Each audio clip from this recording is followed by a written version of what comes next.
you've obviously talked about Chance the Rapper a lot. This is the time where we can divulge and go all in. He said of you, quote, Nico has always known who he is and what he wants to do. His ability to manipulate his instrument and use it as whatever he wants it to be at the time gives everyone around him the strength to show who they are musically and creatively. When you hear that, what's your internal reaction? Wow.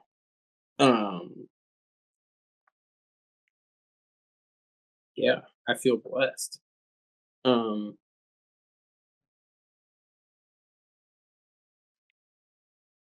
Yeah, it's really heavy. Um,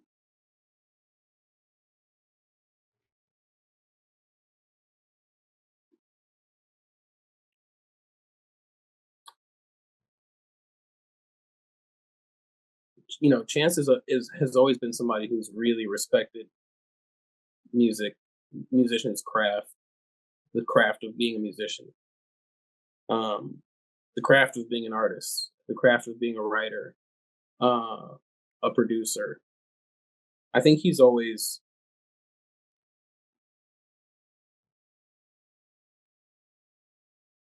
just been very um, attuned to the room and like each individual person's gifts and like how they contribute the best, um because he started the social experiment and put us all in this position, to work with each other and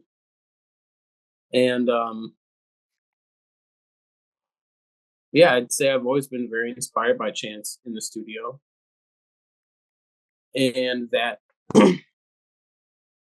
that inspiration has always helped to trump my own insecurities about playing the trumpet or whatever, playing keys or drums or whatever I'm contributing, because I never went to music school. Um, I didn't go to college at all. So my musical studies were done in high school. And I think that always made me sort of question a little what could have been.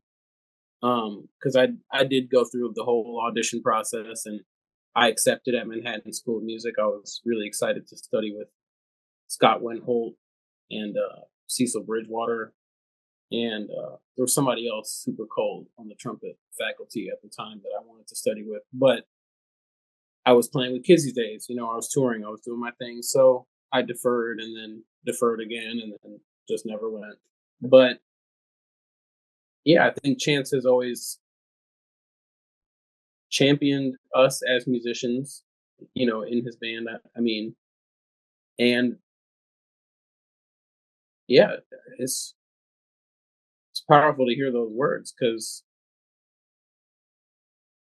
yeah, we haven't played that many shows since the pandemic. So, um, yeah, it's just sort of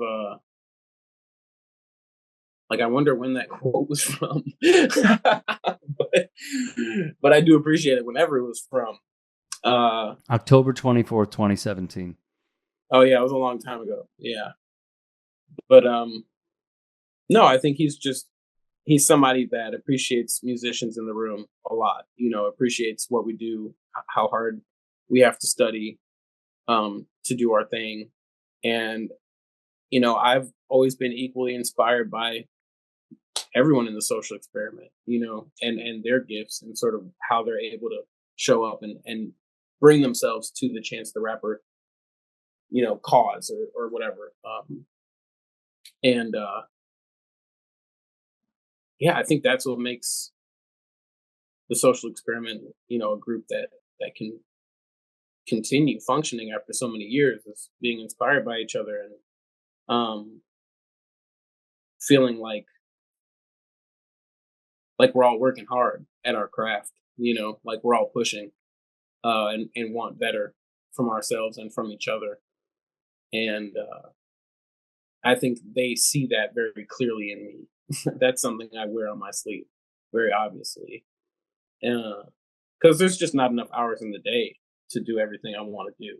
I mean, I don't call myself a piano player. I don't call myself a drummer. Because I know piano players and I know drummers and I know how hard they work at that, to really embody that and to be a professional at that is, a different sort of level of consistency, a different sort of level of focus that I know because that's what I put into the trumpet. That's what it takes to play the trumpet on a professional level. It's that consistency and I think playing a very physically demanding instrument like that, there's no hiding. Like there's sometimes in the studio or whenever early, before sound check that I gotta practice, and the guys will see that, because that's just the reality of what I gotta do. Otherwise, I'm gonna sound terrible. Like it's that simple.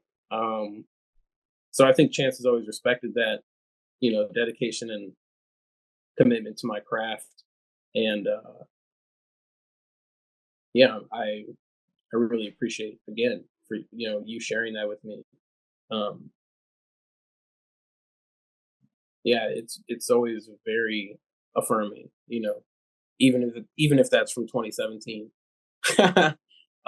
It's still affirming. Um, because yeah, there's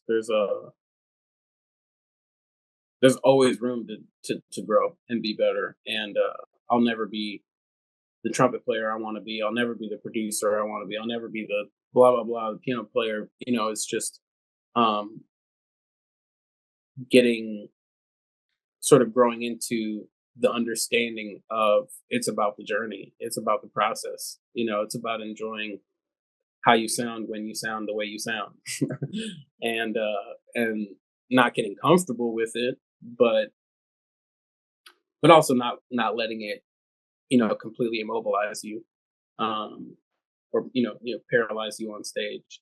So yeah, I feel really grateful to be surrounded by musicians, especially in the Juju Exchange where our music is just incredibly demanding, that push each other and want more from each other. And neither of the guys in the Juju are scared to tell me when I'm not practicing enough. Like as much as that quote, makes me feel good, it really just motivates me to practice more because I got some shows coming up.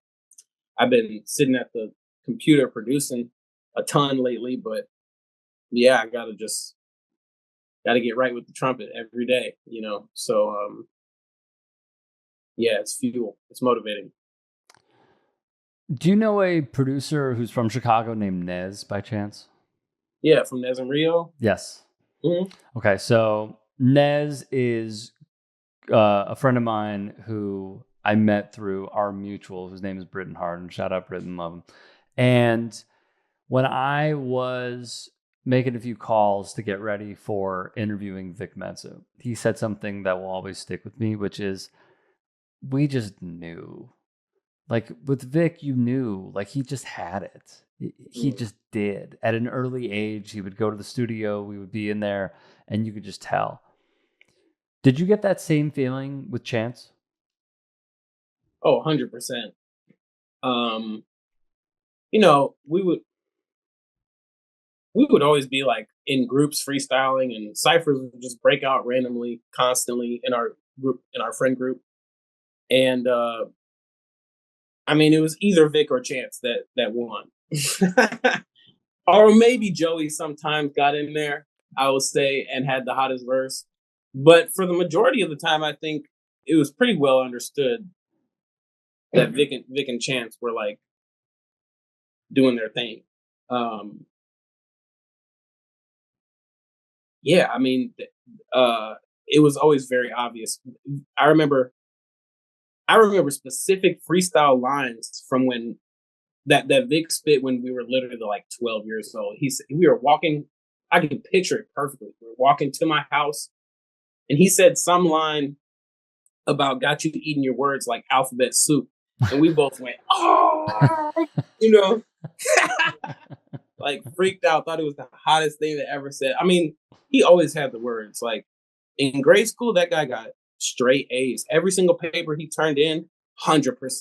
Like he just was incredible with the writing. And some of the earliest studio sessions that I remember going to with him, the engineers would be frustrated sometimes because he would do a lot of takes, or he would want to punch a couple times, or he would want to redo a section and then redo it and get it better and better and better. And I just vividly remember telling them, like, but listen to the product, like listen to what he's doing, like who cares how many takes it takes, like listen to what we're leaving with. um because it was always just fire and just undeniable. I remember, I don't know if you asked him about this song, but whenever you talk to him again, ask him about the song Shoes. He like had this legendary song called Shoes, where he told this story of like a pair of sneakers walking through the city. And it was so amazing, like so cold. I still remember it. This must have been, I don't know, 15, 16 years ago now. Like one of the first things he ever recorded. And it was one of those situations where the engineer was like, oh, another one. Oh, another one. But man, when we left the studio and listened to that song, it was just a crazy, like, what did you just do? You know what I mean? So yeah, I think with Vic and with Chance, it was always just undeniable. It was always just a cutting above the rest. And yeah, just really unique. When I think about Chance specifically, I think of unique bars. When I think of Vic specifically, I think of like the most athletic, complex patterns and crazy wordplay and words running into each other. Yeah, when I think of those early freestyles from Chance, they would be more like quirkier, just unique patterns, totally different from Vic. And both would always stand out from the crowd in my mind. Like I said, there was other people with fire moments. Joey would come in and spit some hot stuff, or Kane or whoever would have hot moments for sure. But I think consistency wise, it was always one of those two that walked away from the cipher with like the hottest verses.